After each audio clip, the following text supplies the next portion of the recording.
What's up, guys? Chris Marler here, SDS. And listen, looking ahead at the Week 8 slate of games, it is, in a word, not great. It might not be a great weekend for football. Maybe it's a good opportunity for you to score some brownie points with Bay. Maybe go to an apple orchard or pumpkin patch or whatever kind of shit white girls named Braylon are doing on Instagram. I don't know.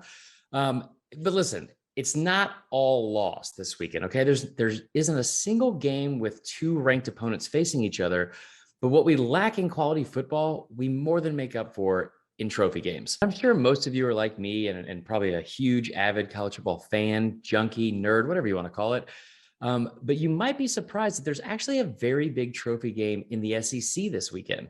That comes as a surprise because normally, like Frostbite or slow white tight ends with 4 Z's in their last name, trophy games are usually from the Big Ten. Now, there are trophy games everywhere, but the Big Ten alone has 36 separate trophy games, and they are woven into the fabric and lore of tradition and college football and all the things that we know and love about this sport.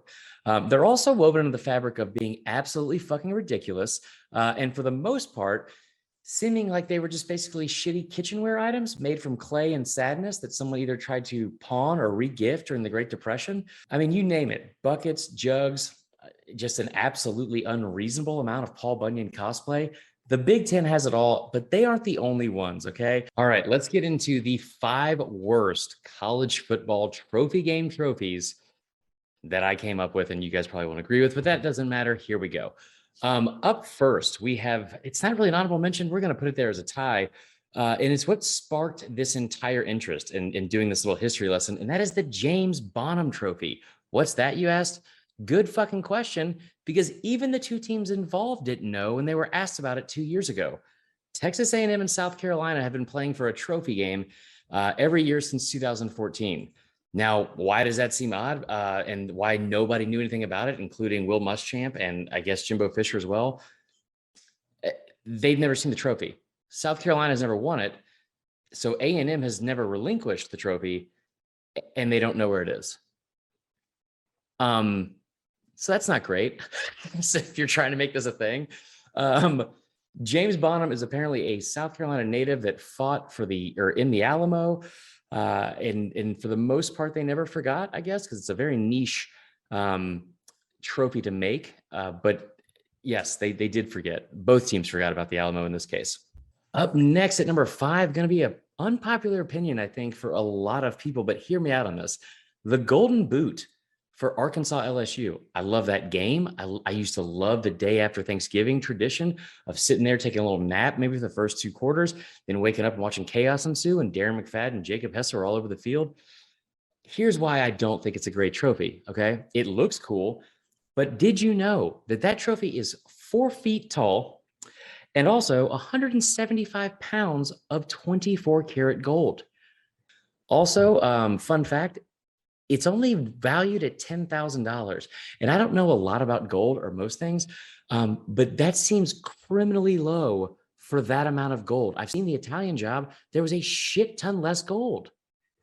All right, coming in next at number 4, I believe, the Milk Can Trophy. It's awarded to the winner of the Boise State and Fresno State rivalry game. Here's the problem. This trophy started in 2005. They've only played 18 total games since 1977. Boise has a commanding lead. It's like 13-5 in the series. It's not close. And the idea came from 2 farmers who thought it'd be a good idea because both states were apparently the leaders in this country in dairy production. I don't know why that would make me ever want to drink milk in general. And I have a can. There's so many different ways you can drink milk. You'll look creepy as an adult doing it every single way. But a can, have some standards, guys. Have some standards. All right, number 3, the Dakota Marker. I don't have anything against this trophy. It's for the winner of the North Dakota State, South Dakota State rivalry game. Here's my thing, okay? And I don't want to get on a high horse here. I don't know what else you would even find to make a trophy out of, right? Like outside of bison and just, I don't know, middle-class poverty, I don't know what else there is to see in either Dakota. It just feels to me, okay, and I don't want to be that guy, but we don't need 2 Dakotas, Okay. I've been saying it since I was a kid. It's just the absolute epitome of American greed. And what a flex on the rest of the country and the rest of the world. 2 Dakotas? Who needs that? All right. At number 2, the FOY, and I'm sure I'm saying this wrong, ODK sportsmanship trophy. Yeah, just a password that you have to enter. I think if you ever get on blockchain to buy cryptocurrency, followed by sportsmanship trophy. And if you don't know what I'm talking about, it's with good reason, because it's for the Alabama Auburn Iron Bowl winner. Why does that seem surprising? Because the word sportsmanship was involved. All right, new rule. You don't get to put sportsmanship in the name of your trophy if one of your fans burned down an iconic landmark on your rival's campus like a decade ago.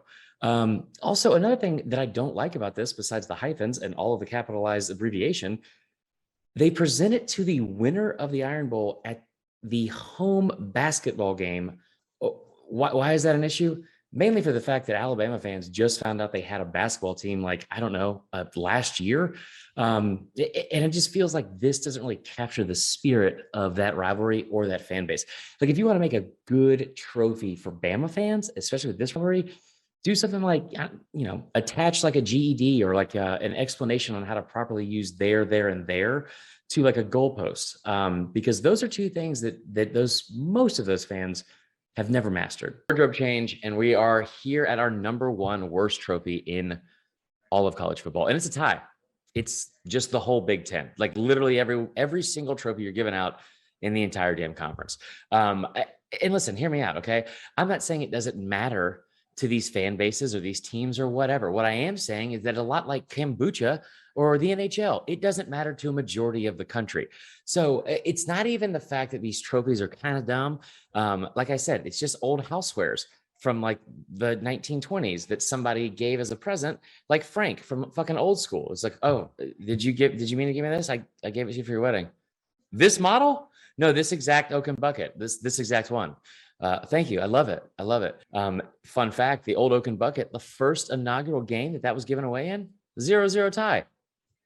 Even the bucket didn't want to go home with one of those teams. Okay. Even the bucket. Listen, you can say what you want to about the little brown jug, the old Oaken bucket, whatever other kind of water pail you found in like the antebellum times. But the fact that you can't 100% convince me that people in the Big Ten might not know that Paul Bunyan wasn't a person, that's cause for concern. Okay. So again, I know you're probably thinking, listen, this is very biased. This is ignorant. You don't understand the culture. You don't understand the traditions. And you're right. Because usually in the South, when we watch most of these games, they don't score only 13 points or whatever the prime number is below 3 touchdowns. So it's not as much fun for us. But at least, you get to go home with a little trinket, like one of the worst episodes of The Price is Right ever.